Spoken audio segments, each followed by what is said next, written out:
name is Kimberly Meier, and I want to welcome you to a Bull City International Film Festival sneak preview. Today, we're talking with William F. Reed. He is the writer, director, producer, and editor of The Good Hearts Club. How are you, William? I'm well. How are you? I am doing well. Thank you. Thank you so much for joining us today. Thank you so much for having me. This is so much fun. It's going to be, I'm so excited. Thank you. I'm excited too, so. Yay! Yay, well, let's jump right in then, okay? Sounds good. All right, so my first question is, can you just tell us a little bit about you and how you got into filmmaking? Oh man, yeah. That's actually one of my favorite stories. I'll try to be quick. When I was like 5, I want to say, I went to see a movie, and like it was a small community. We had one theater, and they had like these canned food drives where if you brought like a can of food, you could see the movie for free or something, right? So this is in the 80s. I'm dating myself here. This is in the, must have been early 80s. And went and saw this movie, and it affected me so much. The magic that I saw on screen was so deeply like seated within my soul that I left that movie theater changed. I left because the story was so impactful that I went home and I was kind of like sad and looking down. And when we got home, I spent the entire night looking up at the stars. Let's see if anyone could guess the movie. Looking up at the stars, and I was like weeping. I was sitting on a swing. We had a swing outside in the backyard, and I was looking up at the stars, and I was weeping because I felt like I had lost a friend. I had spent the last hour and 40 minutes, hour and a half, I don't know how long it is, falling in love with this creature from outer space, and they had to leave. You know, the story was they had to go get better, and I knew that. I knew as a kid that if they stayed, it would hurt them, but if they left, it'd be okay. But it didn't change the fact that I was hurt, that I was in so much pain. And so that left a mark on me. I didn't know it at the time. And then years go by, and I've always been somewhat of an entertainer. I started in acting, you know, in theater. And then in the early 90s, there was an incredible amount of independent film that came out that was so, I call it like the second sort of like renaissance of independent film. You know, there was the 70s, 80s was still right, but then the 90s, there were these films that came out, and they were so inspiring to me. And so that's when I was like, oh, I don't really want to act in film. I want to make films. I'm going to direct.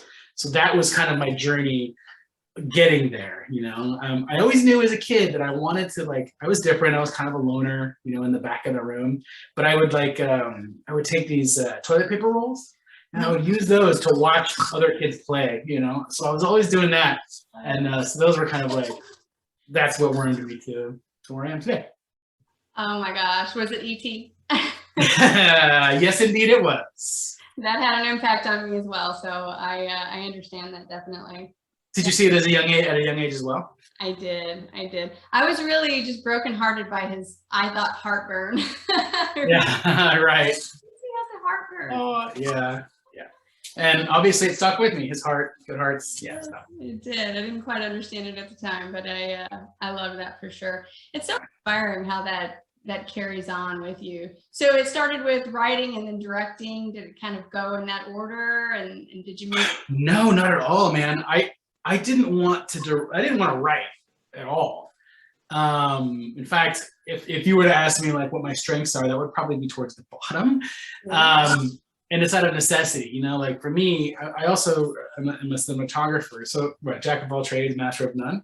Wow. But I think directing is what I'm meant to do. I observe people. I've always been quiet. I'm not one to, like, in a group of strangers, I'd rather be quiet and watch everything and gather it in, you know? And so I've done that most of my life. Now, people that know me would say, but you're an outgoing guy at parties. You are, but that's different. That's because I know you. You know, oftentimes when I would be a wallflower at a party or something where nobody knew me, and I would just sit and watch. And I just like watching people. I think they're very interesting creatures. And I think doing that gave me what I needed as a director. You know, I know what genuine moments feel like. I know what genuine emotion feels like. And so knowing that version and then knowing what it's like as an actor, having to create that emotion and that spontaneity, that's why I think that I'm called to directing. And then if I had to choose what else I do well is editing. I'm really good at finding the moment where it needs to end or begin. Some people would say my edits are too long. Again, that's all a matter of taste, right? But you mentioned writing and producing, so those are the things that I do out of necessity.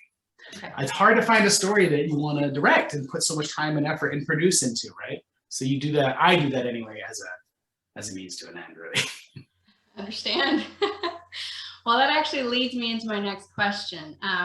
So I'm a writer, and as a writer, I feel that oftentimes a story that I'm creating will sort of unfold before my eyes.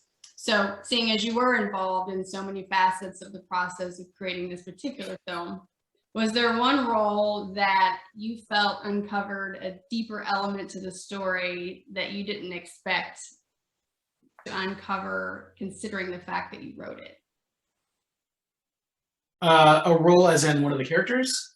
No, just as editing and producing, and Oh, you had so many different roles in the process. right, Something that it kind of uncovered that you didn't expect since you actually wrote it. right. Well, yeah, I mean, it's a purely independent film, so I don't know who out there knows this, but it's never going to be, this is what we're going to do and how we're going to do it. It's always going to be like, here's what we plan on, and then here's what ends up happening. You know, it's been said, there's the three movies you make, there's the movie you write, the movie you shoot, and the movie you edit, because they're very different. They can be very different. For instance, so will this, can I reference the film or characters in the film at this point? Yeah, sure. So in the film, there's a character, he turned out to be my absolute favorite character of all, because he's so much fun. But the character's name is Tyler. And he's this sort of, he was written as a large beast of a man who is just testosterone on a pair of testicles, I think was how it was like described in the script. And he's real ornery and just alpha male beyond, you know, alpha male on steroids. And he drives a huge truck that's very boisterous and takes up 3 spots. So that's how it was written. Then when my actor came in, Lance, when he came in and read for that role, he's a smaller guy. He's a shorter guy, smaller in stature, but man, was he got it. He got the role. And he took it from something that was, quite frankly, lame. You know, what I wrote on the page was boring. That's what everyone writes the bad guy is, right? Or that douchebag guy. But he brought this energy that was smaller, and so he had like this small man attitude. It was like, that's absolutely brilliant. So I cast him, and I didn't change some of the lines. Like there's times where he's like, yo, you're small, like you're a little guy, to the other actor who's obviously taller than him. And it just added to I was like, man, that is so much better than what I thought it was going to be, right? So that's one example of that. And one little story that I'll share with you, because I think it's just one of these, it's a true independent moment. He was supposed to have a truck, a big gargantuan, 4x4 or something. And we could not find anyone that fit right, and or that was willing to let us use it, and or was willing to work within our budget, because we had very little money, obviously, to make it. So it was very much the night before he was showing up tomorrow morning, and we're at wrap, and we still don't have a pickup for tomorrow. And it was, I was producing and so directing, and so right then we were finished with the day of shooting, and I remember distinctly standing outside of our location and I needed to come up with a solution. What are we going to do, right? And I was thinking about the character that he had created and who he had become, and I looked over and I saw one of these little scooters that you see in cities now that you buy in your app and you get on and you run. And I thought to myself, well, that's the exact opposite of this big cacophonous truck.